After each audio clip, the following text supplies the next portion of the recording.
nosotros no aceptaremos la exclusión de nuestro pueblo de ese derecho. Mr. Gorbachev, tear down this wall.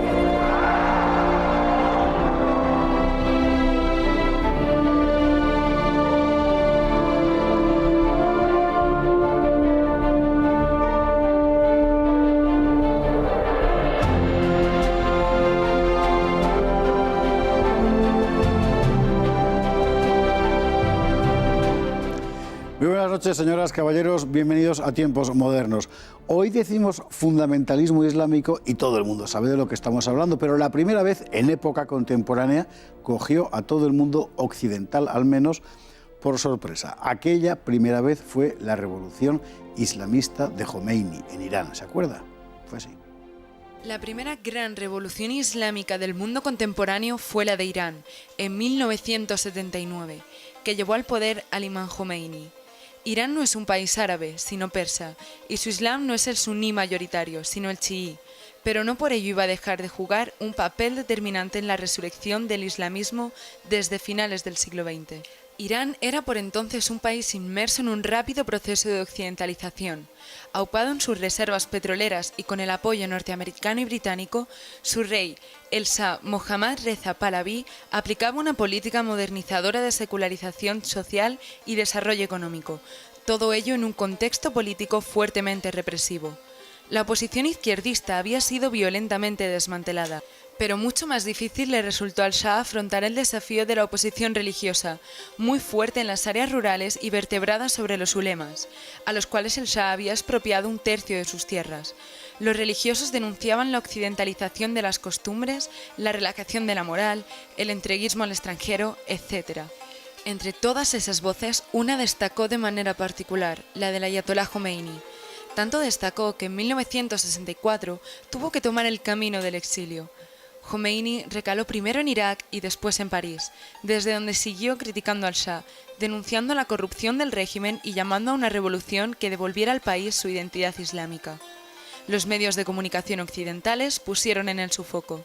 El altavoz de Jomeini cobró alcance mundial.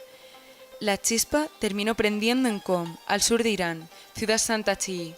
La prensa del régimen publicó un artículo despectivo hacia Jomeini. Le llamaba extranjero, porque su abuelo provenía de la India. El artículo provocó una algarada que terminó en manifestación. La policía intervino. Los manifestantes se resistieron. La policía disparó. Hubo centenares de muertos. El suceso cayó como una cerilla encendida en el bidón de gasolina que era la sociedad iraní. Pronto todo se disparó. En el medio rural se formaban milicias armadas islamistas, mientras en las ciudades unidades del ejército se pasaban al bando de los revolucionarios. El Shah intentó reaccionar formando sucesivos gobiernos reformistas, pero ya era demasiado tarde. El 16 de enero de 1979, Mohammad Reza Pahlaví abandonaba el país. Apenas un mes después, Jomeini aterrizaba en Teherán. Los revolucionarios no solo eran islamistas, pero estos se las arreglaron para hacerse con el control y con frecuencia por los métodos más violentos. Mientras liberales y socialistas buscaban un hueco en la gestión gubernamental, los hombres de Jomeini agrupados en el Partido de la República Islámica se concentraban en controlar las calles, las mezquitas y las fuerzas armadas. El 31 de marzo se convocó un referéndum sobre la proclamación de la República Islámica. Ganó el sí con un sospechoso 99,9%. La revolución islámica iraní había triunfado.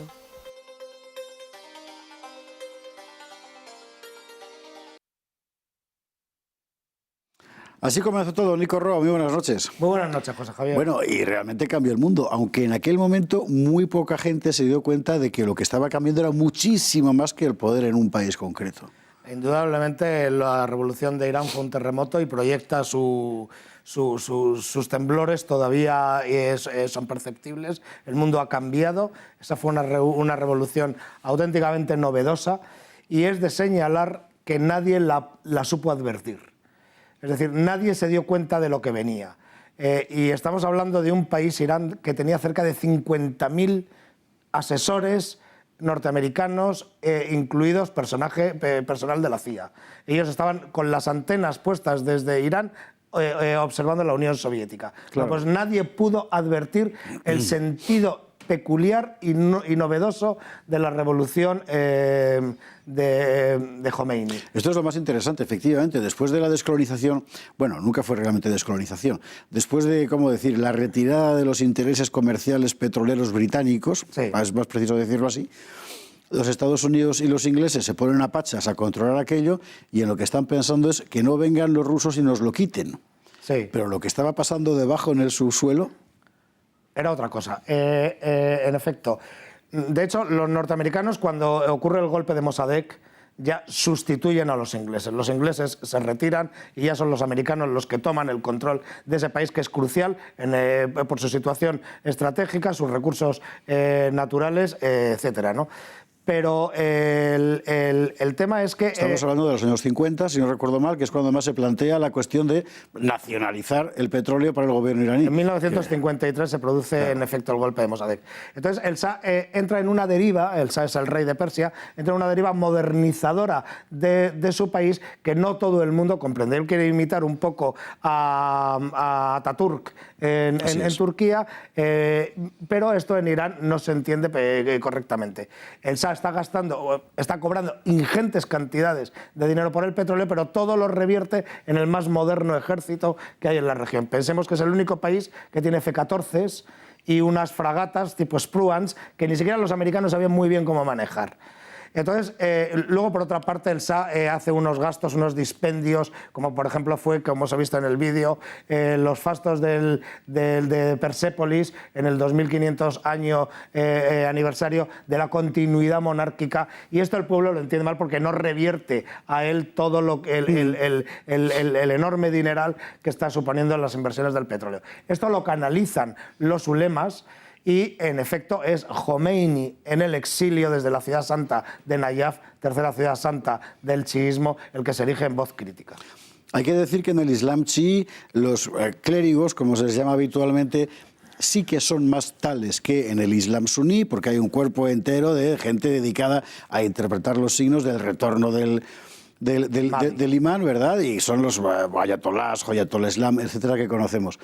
Es, por tanto, un clero mucho más organizado y regular que en el Islam suní y, además, que vertebra el territorio tradicional, al menos en medio rural.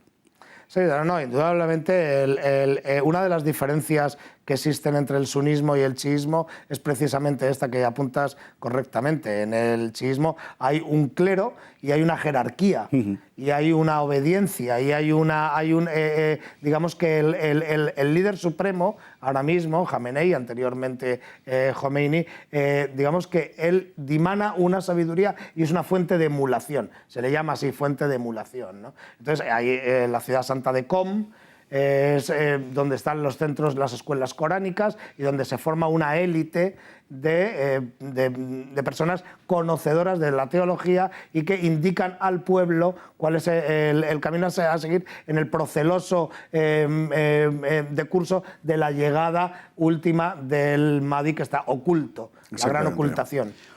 Irán es un país persa, no es un país árabe. Tú lo has explicado muy bien en este libro, El aliado persa, que tenemos encima de la mesa, con una estructura social mucho más organizada que lo que podía encontrarse en el Oriente Próximo, por ejemplo, del Islam árabe suní, de tal forma que muy rápidamente es posible organizar un embrión de Estado sobre la base de milicias opuestas al régimen, milicias, de hecho, improvisadas en apenas unas semanas, y además con la incorporación de buena parte del ejército del Shah, que se pasa al lado de los revolucionarios.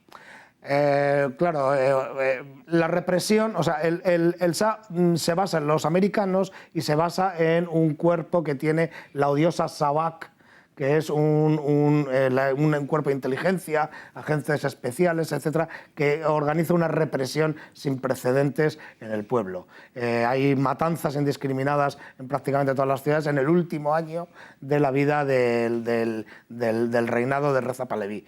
Y en efecto el pueblo se va sumando a la causa de la revolución.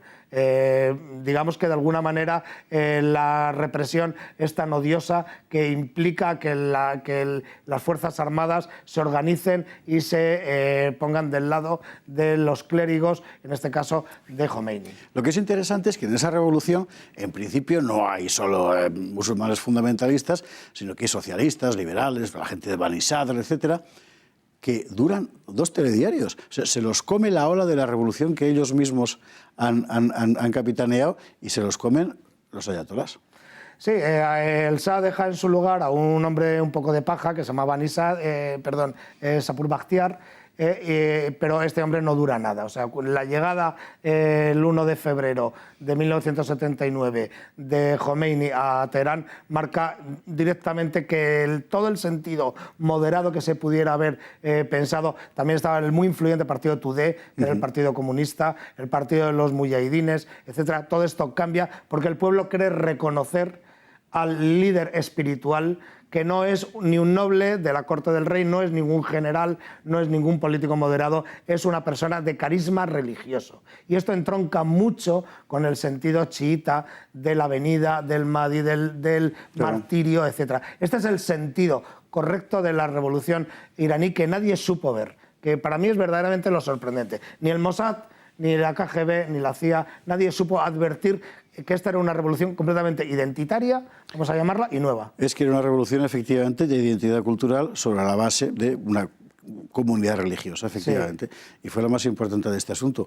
No nos va a dar tiempo, pero yo te insto, no te invito, te insto, o te conmino incluso, a que vengas un día a hablar de cómo se estructuró a partir de ahí un Estado, porque también fue un fenómeno enteramente nuevo. Indudablemente. Lo que ocurre es que a Jomeini se le intentó y